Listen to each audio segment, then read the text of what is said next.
nak bina. Jadi kita lecongkan image itu. Macam yang saya sebut tadi lah, Wa'ad tadi. Yang dinyatakan dalam teks itu ialah raja, dia start dengan raja dulu. Mesti jaga rakyat, barulah rakyat setia. Itu syarat dia. Dan ini canggih. Dia mendahului sosial kontrak oleh Rousseau di Perancis yang kita dah angkat ini kontrak sosial.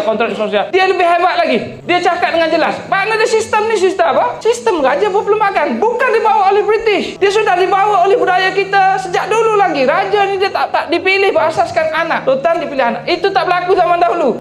Dia dipilih oleh institusi. Satu majlis orang besar, ada 300 orang, angkat tangan, pilih. Dalam zaman Melaka pun ada raja yang anak raja muda yang tak boleh jadi sultan kerana kes sepak takraw. Pernah dengar tak? Raja Muhammad pak kena rasta dia bunuh anak Tun Perak. Tun Perak tak boleh jadikan dia sebagai sultan. Kena buang sampai ke Pahang. Maknanya dia pembesar ni rakyat boleh pilih. Dan pernah tak kita tahu dalam sejarah di Perak ada 2 orang sultan besar yang telah dipecat oleh majlis orang besar kerana berikan tanah. Tak ada cerita-cerita macam ni yang menunjukkan apa benda sistem kita ni sistem yang bagus, yang hebat. Dia jadi tak hebat bila British masuk, dia perkenalkan benda-benda yang menyebabkan sistem itu tak boleh nak jalan. Contohnya, dia masuk melalui pejabat bangku, dia buat peristiwa pecat sultan. Raja Ismail sebagai sultan, dia pecat. Bagi pencing pada orang ni, dia lantik Raja Abdullah sebagai sultan. Bila dia buat macam tu, Perak peninglah rakyat nak ikut siapa. Dan bila dia tak boleh untuk paksa rakyat ikut, inilah dia mula gunakan kekerasan. Dia lancarkan perang. Kita belajar dalam buku kita lawan dia. Dia sebenarnya dia lawan kita. Dia guna alasan pembunuhan Bush untuk isytihar perang. Macam mana dia buat? Kalau baca rekod ini, British ini dia besarkan penentangan itu 60,000. Yang tu dia ambil kar dari banyak negara, bawa